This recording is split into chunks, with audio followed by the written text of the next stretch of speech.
नमो भगवते वासुदेवाय, इसको बोलते द्वादश अक्षर मंत्र। ध्रुव जी गए, यमुना जी का आचमन किया और वहां गुरु जी ने जो मंत्र दिया है उसका जप करने लगे।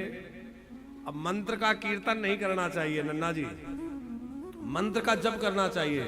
आजकल एक परंपरा चल गई, गायत्री मंत्र का कीर्तन कर रहे हैं, महामृत्युंजय मंत्र का कीर्तन। यह है शास्त्रीय परंपरा नहीं है। मंत्र का मतलब है मननात् त्रायते इति मंत्रः, मनन करने से त्राण करता है, माने उद्धार करता है, वो मंत्र है। तो मन में ही मंत्र का मनन होना चाहिए, जप होना चाहिए। जैसे हमारे विद्वान लोग विराजमान है, मंत्र जप कर रहे हैं, कीर्तन नहीं होना चाहिए, नाम का संकीर्तन होना चाहिए। तो ध्रुव जी ने तो द्वादश अक्षर मंत्र जपा, और हम लोग जो है नाम संकीर्तन थोड़ा ध्रुव जी के साथ करें। ध्रुव जी बड़ी दिव्य तपस्या में संलग्न हो गए, तो हम लोग भगवान के नाम का सुंदर कीर्तन करें। हरे हरे कृष्णा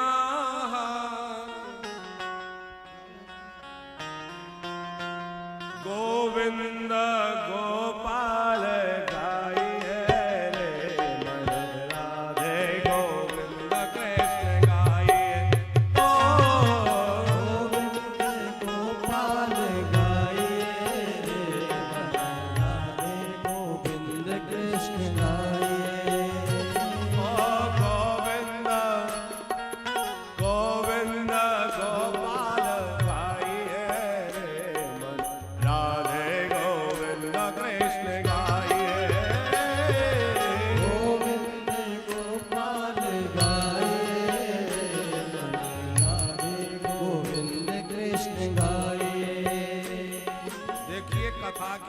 कीर्तन इसलिए होता है ताकि सबके मुंह से भगवान का नाम निकले।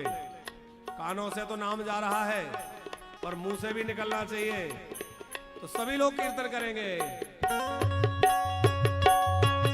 गिरधारी गिरधारी गाइए रे मन, राधे गोविंद कृष्ण गाइए रे। गिरधारी गिरधारी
गिरधारी गाइए मन मीरा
महाराज ने बड़ा दिव्य तप करना प्रारंभ किया। और कैसा तप किया? पहले महीने में आसन लगा के जो बैठते हैं तो 3 दिन में एक बार उठते हैं, 3 दिनों तक बैठे रहते हैं। और क्या खाते हैं? बोले 3 दिन बाद उठते हैं तो थोड़ा फल पा लेते हैं। त्रिरात्रांते त्रिरात्रांते कपित्थ बदरासना, बेर के फल खा लेते हैं, कपित्थ खा लेते हैं, फलहार कर लेते हैं। और जैसे ही दूसरा महीना प्रारंभ हुआ, अब 3 दिन में नहीं उठते, अब ध्रुव जी 6 दिनों तक बैठे रहते हैं। 6 दिन में एक बार उठते हैं, फल खाना भी छोड़ दिया, अब केवल सूखे पत्ते, पेड़ों से गिरे हुए पत्ते और थोड़ी दूरवा, बस वो पा करके और काम चला रहे हैं। द्वितीयम च तथा मासम षष्ठे षष्ठे आरभको दिने, और जैसे ही तीसरा महीना आरंभ हुआ, अब ध्रुव जी 6 दिन में भी नहीं उठते रन्ना जी, अब 9 दिनों तक बैठे रहते हैं। और 9 दिन में एक बार ध्रुव जी उठते हैं। 9 दिन तक अखंड जब चल रहा है, और 9 दिन के बाद एक बार उठे तो यमुना जी का जल पी लिया, पत्ते खाना भी छोड़ दिया, दूरवा भी छोड़ दी, सब बंद। चतुर्थे वै चतुर्थे मपि वै मासम द्वादशे द्वादशे हरि वायुभक्षोजितश्वासो ध्यायन् देवं धारयत्। अब तो जो है वायु भक्षी बन गए हैं, केवल श्वास के आधार पर रह रहे हैं, जल पीना भी बंद। और 5वां महीना लगते ही श्वास लेना भी बंद कर दिया, ऐसा प्राणायाम चढ़ाया, श्वास को रोक लिया, पूरी तरह श्वास को बंद करके एक पैर से खड़े हो गए। और ध्रुव जी की श्वास रुकी तो रुकी, सब किसी की श्वास अटकने लगी। देवताओं की श्वास अटक गई, सब देवता भगवान के पास भागे, प्रभु ये क्या हो रहा है, हमारी तो सांसें उखड़ी जा रही है। भगवान बोले ये ध्रुव जी की तपस्या का प्रभाव है। अच्छा, विचार करने की बात है, ध्रुव जी ने अपनी श्वास रोकी तो सबकी श्वास क्यों रुक गई? बोले ध्रुव जी भक्त हैं, और भक्त के हृदय में कौन है?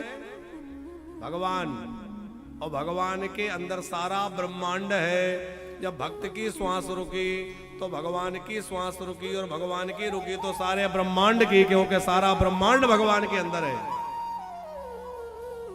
अच्छा, कभी आप विचार करो कि बड़ा कौन है? एक बहुत सुंदर चर्चा एक महात्मा जी कर रहे थे।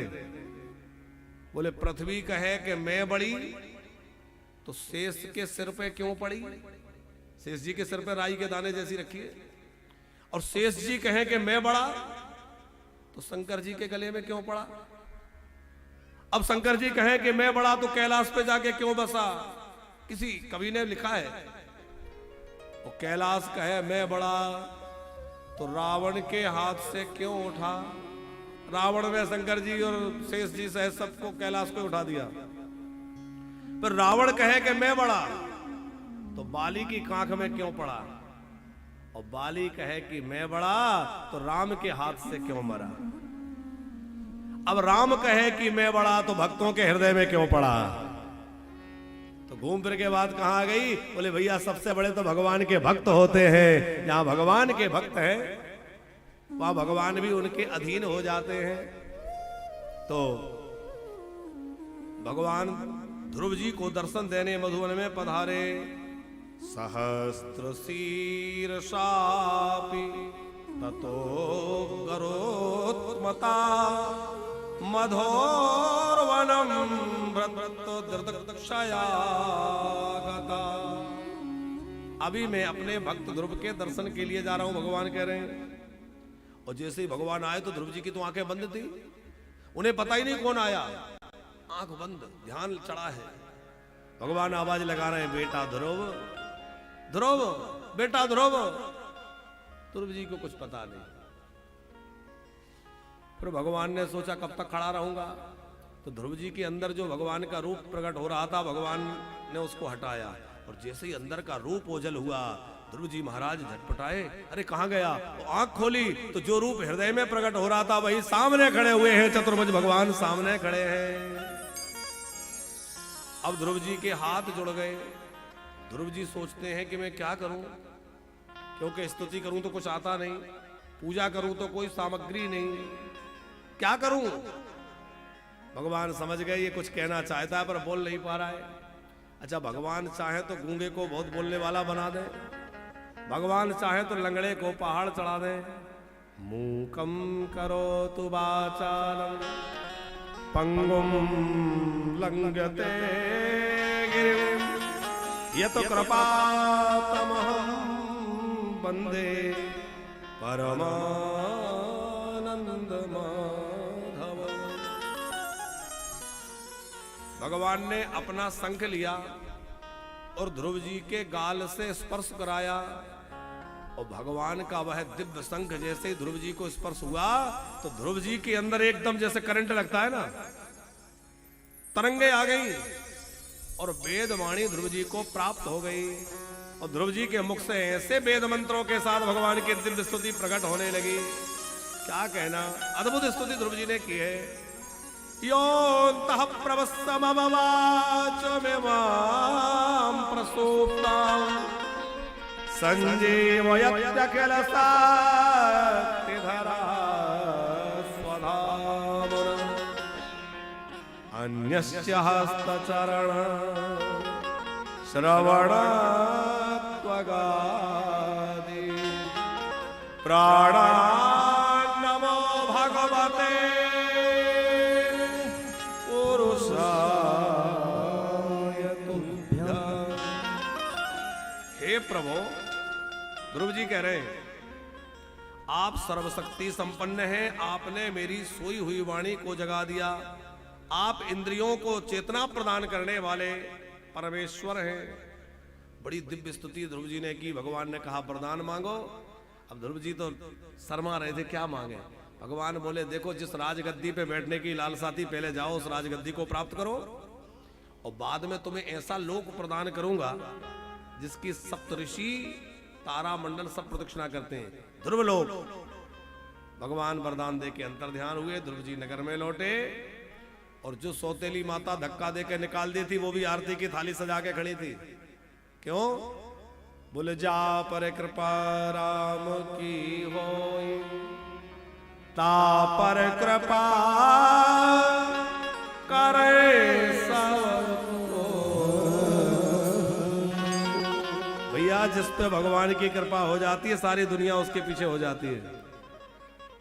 सब दुनिया को प्रसन्न कर पाना बहुत मुश्किल है। एक को खुश करोगे दूसरा नाराज हो जाएगा, दूसरे को खुश करोगे तीसरा नाराज हो जाएगा। लेकिन यदि खुश करना है तो हमारे सरकार गोविंद को प्रसन्न कर लो, राधा रमण को खुश कर लो, सारी दुनिया अपने आप ठीक हो जाएगी। दुनिया में सबको खुश रखना उतना ही कठिन है जैसे जिंदा मेंढकों को तराजू में तौलना। नन्ना जी, मेंढक को तोलोगे, एक को उठा के रखोगे जब तक दूसरा उचट जाएगा, फिर तीसरा फटक जाएगा। यही हालत संसार की है। लेकिन भगवान को यदि आपने रिझा लिया तो सारी दुनिया रीझ जाएगी, सब कोई प्रसन्न हो जाएंगे। उमा राम सम हेतु जग माही, गोरो पे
अपने जीवन का अनुभव कह रहा हूं।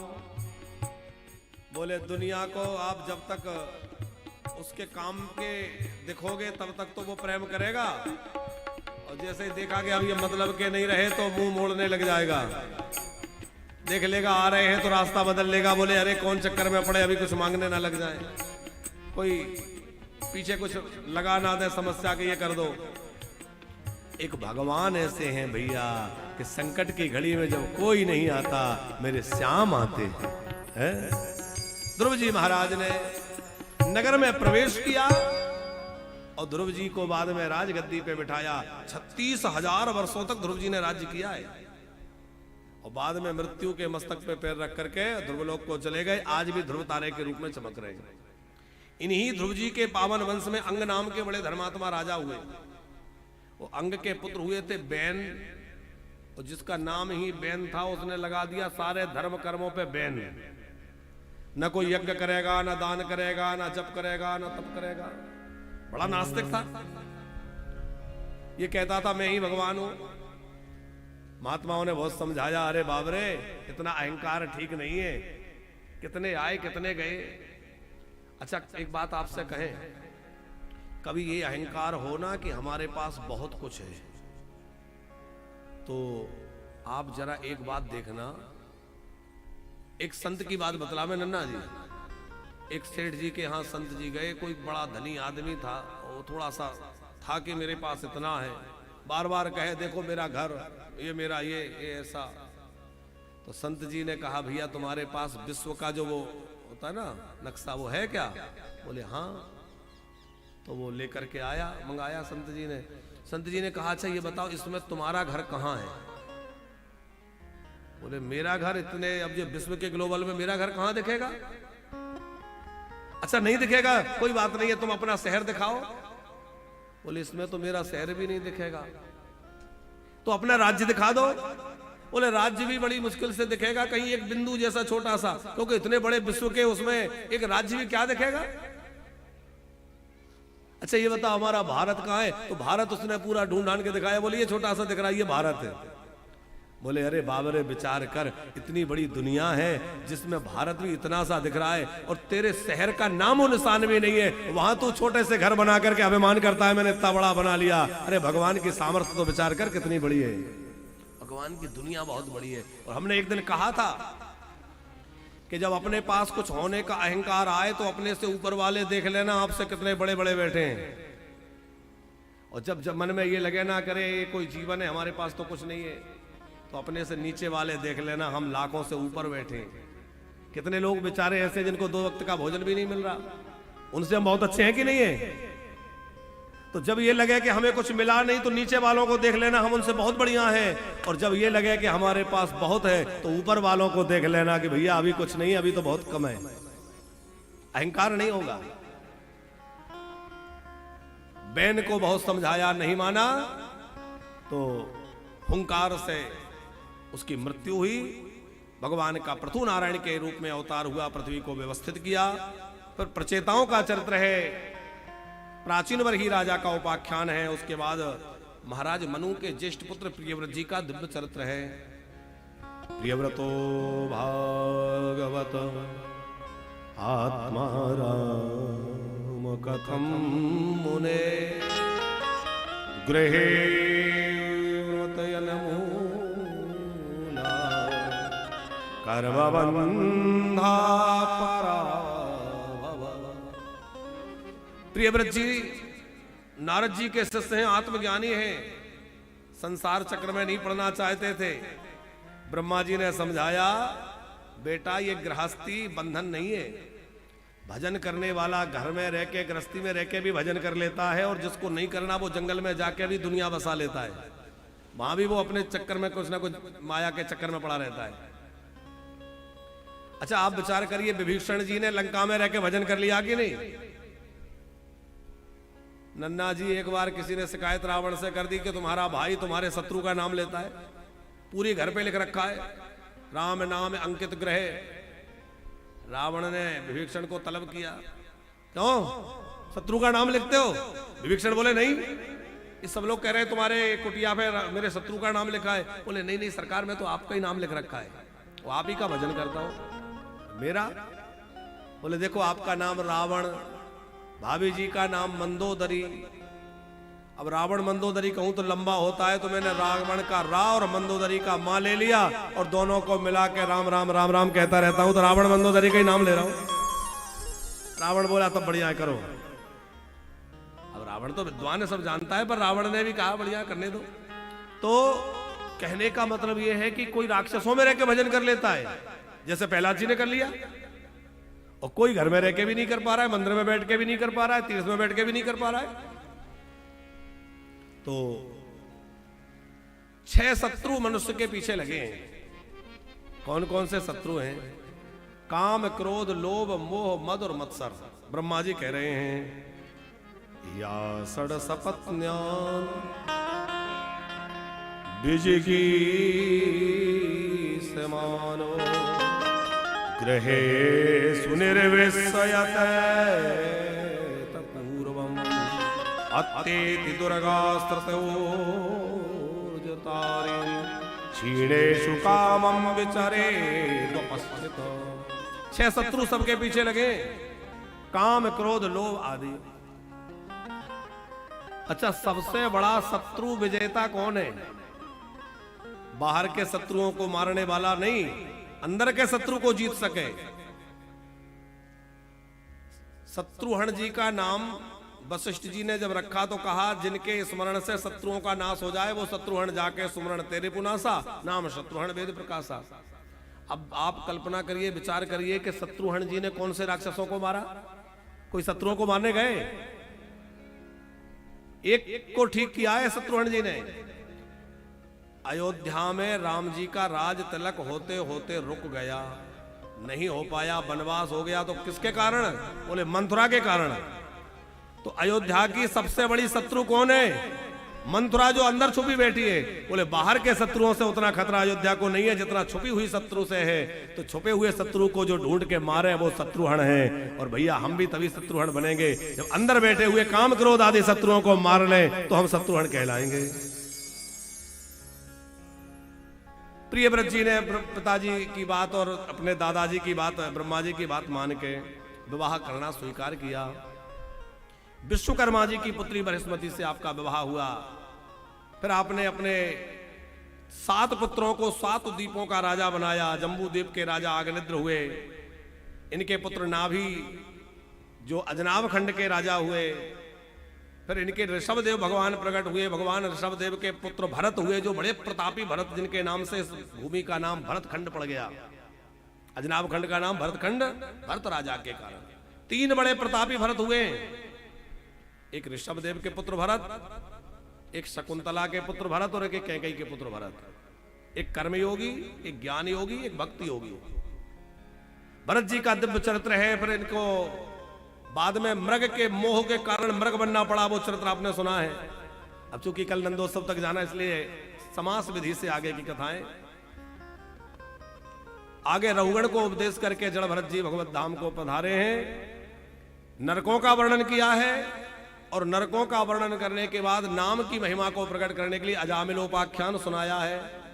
किस प्रकार भगवान के नाम में दिव्य शक्ति और सामर्थ्य है कि धोखे से भी मुंह से नाम निकल जाए तो भी कल्याण कर देता है। जैसे अग्नि को धोखे से छू लो तो भी जलते हैं, बिजली के तार को आप गलती से पकड़ लो तो भी करंट लगता है। ऐसे गलती से भी मुंह से नाम निकल जाए, गिरते पड़ते कैसे भी फिसलते नाम निकल जाए तो भी भगवान का नाम कल्याण कर देता है। प्रेम से जो राम राम जपे, नाम जपे, उसका कहना ही क्या है। भगवान नाम की महिमा अजामिलोपाख्यान के माध्यम से कही है। और उसके बाद में पावन गजग्राह का चरित्र है। एक ग्राह जो सरोवर में रहता था, उसने हाथी को पकड़ लिया। हाथी ने बहुत कोशिश की, छुड़ा नहीं पाया, तो भगवान का स्मरण किया। तो भगवान ने ग्राह को मुक्त करने के लिए दिव्य रूप धारण किया। और भगवान जो है श्री हरि के रूप में आकर के ग्राह से गजेंद्र को मुक्त कराया। ये शरीर हमारा जो ये मानव देह है, यही वो गजराज है, वो हाथी है। ये संसार वो सरोवर है, काल ही वो ग्राह है। जब काल पैर पकड़ेगा तो कोई काम नहीं आएगा। न सोना काम आएगा न चांदी आएगी, कि सज धज कर जिस दिन मौत की सहजादी जाएगी, सहजादी जाएगी, हो न सोना काम आएगा न चांदी आएगी। फिर भैया कुछ काम नहीं आएगा, फिर तो जाना पड़ेगा। ग्राह ने पैर पकड़ लिया, गजेंद्र ने भगवान का स्मरण किया और भगवान को पुकारा तो भगवान ने कृपा करी। प्रहलाद जी का दिव्य चरित्र सुखदेव जी ने सुनाया है। हिरण्याक्ष का जब भगवान ने वराह रूप में उद्धार किया तो हिरण्याकश्यपु ने बड़ा विरोध भगवान से ठान लिया और भगवान से विरोध करके मंदराचल पर्वत पर कठोर तपस्या की, ब्रह्मा जी से वरदान मांगा कि मैं किसी से मरूं ना।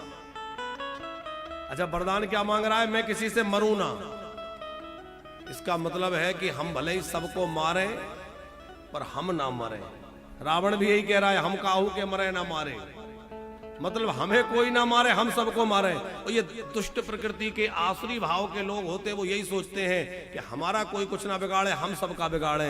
पर भैया जो दूसरों को दुख देगा एक दिन उसको भी दुख झेलना पड़ेगा, जो दूसरों को सताएगा एक दिन उसको भी दुख भोगना पड़ेगा। फिर जो है अनेक वरदान ब्रह्मा जी से जब मिल गए तो उन्मत्त हो गया, मदोन्मत्त होकर स्वर्ग पर आक्रमण किया, देवता परास्त हो गए। तीनों लोकों का मालिक हिरण्याकश्यपु बन गया और छोटे से बालक प्रहलाद जी से हार गया। अब प्रहलाद जी का बड़ा दिव्य चरित्र है, कल हम लोग इस चरित्र को विशेष रूप से श्रवण करेंगे। अभी बस झांकी बनके तैयार है प्रहलाद जी की, तो झांकी का दर्शन हम लोग कर लेते हैं और बाकी जो प्रहलाद जी का चरित्र और कुछ कथाएं जो बीच में संक्षिप्त हो गई उनका हम कल आनंद लेंगे। और कल की कथा में हम लोग बड़े धूमधाम से नंदोत्सव मनाएंगे। कल हमारे कथा के बीच में कौन प्रकट होंगे? कन्हैया। तो यदुवंशियों की कथा है, यदुवंश में ठाकुर जी प्रकट भये और भागवत जी का उत्सव चल रहा है। तो कल तो भैया बड़े जोर का उत्सव यहाँ होगा, पूरे पांडाल को बढ़िया सजाया जाएगा और यहाँ केले के पत्ते, आम के पल्लव और बैलून वगैरह लगा करके बढ़िया इस मंडप को दिव्य तैयार किया जाएगा। और हमारे नन्ना जी भी कल पगड़ी वगड़ी लगा के बढ़िया पीले पीले धोती कुर्ता पहन के बैठेंगे और आप लोग भी पीले पीले पहने आएंगे तो बहुत अच्छे लगेंगे। पहन लोगे? देखो भगवान पीताम्बर पहन के आए, तो जो सुविधा हो पहन ले, ऐसा नहीं है कि आवश्यक है। जो फिर भगवान की जैसी इच्छा, जिनका जो अपना स्वरूप है अपने ढंग से आए। बाकी भगवान पीताम्बर धारण करके आए तो हमारी माताएं भी पीली पीली साड़ी पहन लेंगी तो अच्छा लगेगा। और कल हम लोग खूब यहाँ से माखन मिश्री का प्रसाद बांटेंगे और यहाँ से सब उपहार खिलौने सब लुटाया जाएगा। और क्या गाएंगे? नंद घर आनंद भयो जय कन्हैया लाल की, हाथी दीने घोड़ा दीने और दीनी बालू की। कल नंद महोत्सव का आनंद लेंगे। अभी प्रहलाद जी की दिव्य झांकी का दर्शन हम लोग करेंगे। छोटे से प्रहलाद जी हिरण्याकश्यपु ने बहुत धमकाया, अरे ये भजन करना छोड़, लेकिन प्रहलाद जी कह रहे हैं मैं राम नाम नहीं छोड़ूंगा, क्योंकि मेरे तो माता पिता भाई बंधु सब वही है। और प्रहलाद जी के साथ हम भी यही कहें कि माता पिता भाई बंधु सखा वो हमारा है। माता पिता भाई बंधु सखा वो हमारा है। हरे कृष्ण नाम प्यारा है, गोविंद नाम प्यारा है, नाम प्यारा है, गोविंद नाम प्यारा है। भैया कृष्ण नाम प्यारा है, गोविंद नाम प्यारा है, कृष्ण नाम प्यारा है, गोविंद नाम प्यारा है। ओ माता पिता भाई बंधु सखा वो हमारा है। माता पिता भाई बंधु सखा वो हमारा है। कृष्ण नाम प्यारा है, गोविंद नाम प्यारा है, नाम प्यारा है, गोविंद नाम प्यारा है। देखो पीछे से प्रहलाद जी आ रहे हैं मस्ती में नाम गाते हुए, आप लोग भी गाइए, बोलो भक्त वत्सल भगवान की।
देखकर तो आऊं क्या हो रहा है। पहले किसी सेवक को भेजा, सेवक गया, देखा तो प्रहलाद जी तो बड़े प्रेम में गा रहे हैं, हरे कृष्ण कृष्ण नाम की जो रटना लगाएगा, कृष्ण कृष्ण नाम की जो रटना लगाएगा, कृष्ण कृष्ण नाम की जो रटना लगाएगा, कृष्ण कृष्ण नाम की जो रटना लगाएगा, नाम के सहारे भव से पार हो जाएगा, नाम के सहारे भव से पार हो जाएगा, नाम के सहारे भव से पार हो जाएगा, नाम के सहारे भव से पार हो जाएगा। ओ कृष्ण नाम गाते गाते झूमे जग सारा है, नाम गाते गाते झूमे जग सारा है, ओ कृष्ण नाम प्यारा है, गोविंद नाम प्यारा है, नाम प्यारा है, गोविंद नाम प्यारा है। ओ माता पिता भाई बंधु सखा वो हमारा है, पिता भाई बंधु सखा वो हमारा है, ओ माता पिता भाई बंधु सखा वो हमारा है, माता पिता भाई बंधु सखा वो हमारा है। कृष्ण नाम प्यारा है, गोविंद नाम प्यारा है, कृष्ण नाम प्यारा है, गोविंद नाम प्यारा है।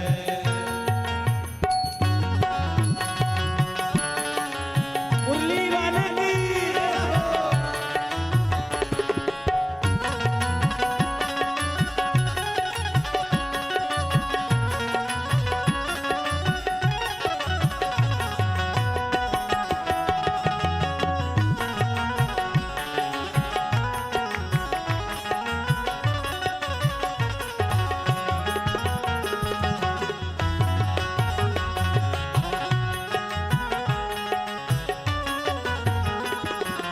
अब जो है प्रहलाद जी कीर्तन कर रहे हैं, जो सेवक जाता है लौटता ही नहीं। कई लोगों को हिरण्यकश्यपु ने भेजा, लेकिन जो गया लौटा ही नहीं, क्योंकि वो भी नाचने लग जाता है। हिरण्यकश्यपु को लगा कि मैं स्वयं जाकर देखूं आखिर माजरा क्या है, कोई लौटता क्यों नहीं। अद्भुत कीर्तन चल रहा है, सब नाच रहे हैं, प्रहलाद जी नाच रहे हैं, और हिरण्यकश्यपु आया और दहाड़ लगाता हुआ, हाथ में तलवार लेकर के, क्रोध में भरा हुआ, महलों से निकलता हुआ हिरण्यकश्यपु आया, और यहाँ सब कीर्तन कर रहे थे, हरे कृष्ण नाम प्यारा है, गोविंद नाम प्यारा है, नाम प्यारा है, गोविंद नाम प्यारा है। कृष्ण नाम प्यारा, गोविंद नाम प्यारा है, ओ कृष्ण नाम प्यारा है, गोविंद नाम प्यारा है, नाम प्यारा है, गोविंद और जैसे ही हिरण्यकश्यपु को देखा, एकदम सन्नाटा छा गया। सब जस के तस रह गए, किसी का हाथ ऊपर का ऊपर, नीचे का नीचे, सब भयभीत हो गए, भैया महाराज आ गए, पता नहीं क्या होगा। ओए होए चौरे प्रहलाद, मैंने तुझे विद्या अध्ययन करने के लिए भेजा था और मूर्ख यहाँ आके नाच रहा है बाबा जियों की तरह। ये बता, तूने मुझे जगदीश माना या नहीं माना? नहीं पिताजी। नहीं माना? क्या मैं जगदीश नहीं हूँ? नहीं पिताजी। अरे मूर्ख, मैं ही ब्रह्मा, मैं ही विष्णु, मैं ही शंकर कहलाया हूँ। तीनों लोक 14 भवनों में मैं समाया हूँ। तेरा रक्षक, तेरा भक्षक, तेरा परमात्मा मैं हूँ। सब कुछ मैं हूँ, मैं।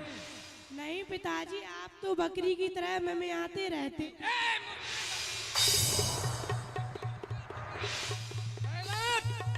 मार डालूंगा तुझे।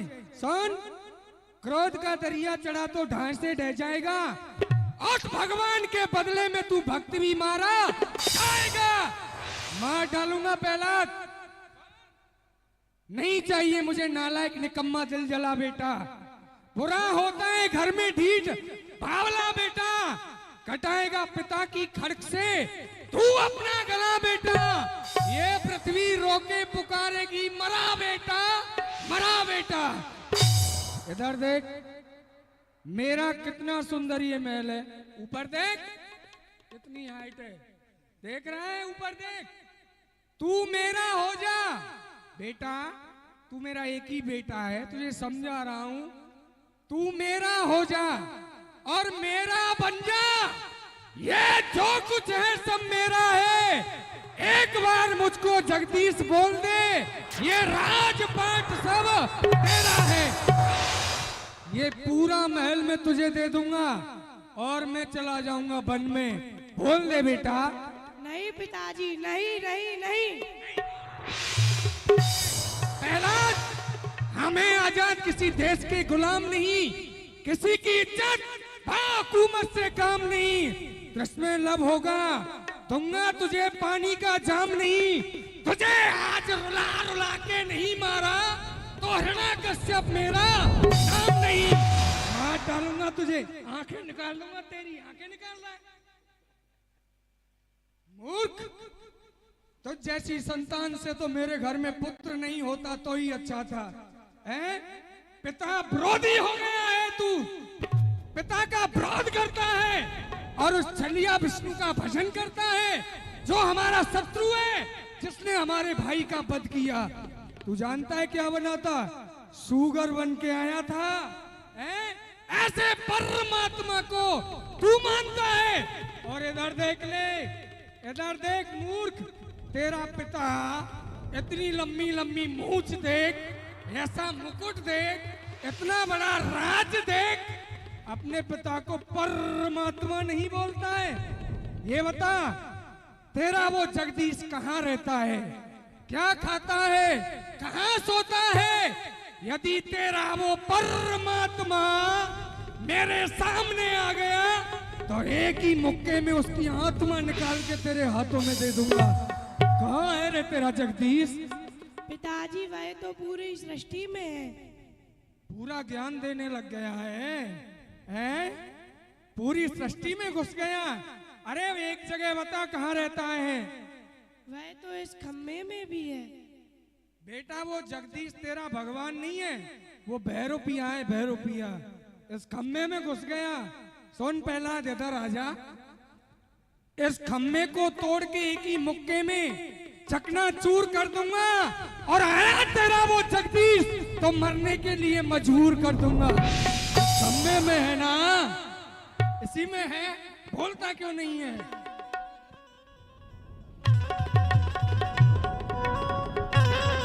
जय हो, बोलो भक्तवत्सल भगवान के। हिरण्यकश्यप खंबे की ओर बड़ा जोर से प्रहार करने लगा और जैसे ही खंबे पर प्रहार किया, भगवान नरसिंह बनकर प्रकट हो गए। बोलो नरसिंह भगवान के। भगवान नरसिंह बनकर प्रकट हुए। आधा शरीर नर का, आधा सिंह का अद्भुत रूप बना के भगवान आए हैं और बड़ा जोर से युद्ध छिड़ गया है।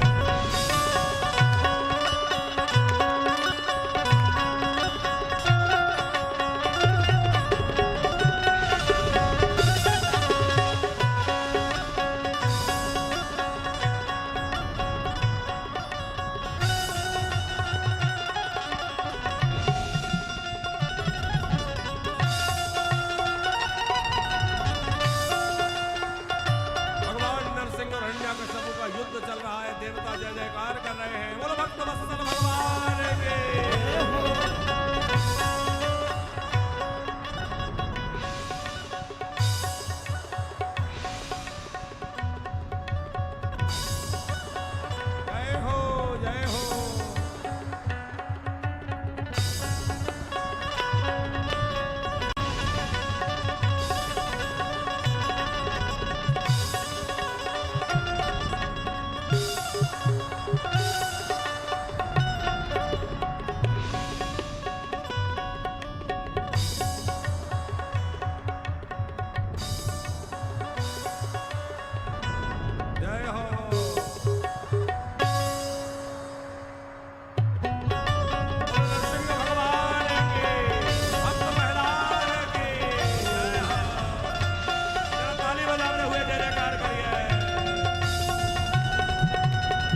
तो बहुत जोर से धाड़ रहा है।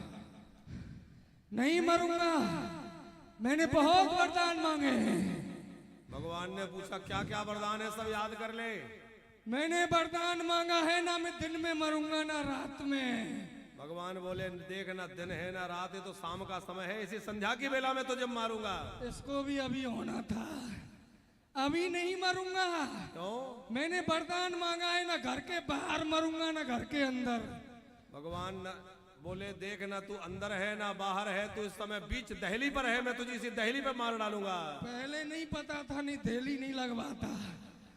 और याद कर, मैंने वरदान मांगा है ना मैं ऊपर मरूंगा ना नीचे।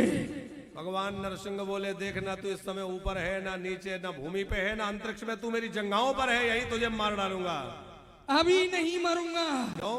ब्रह्मा के बनाए हुए जो 12 महीने हैं उनमें से एक भी महीने में नहीं मरूंगा।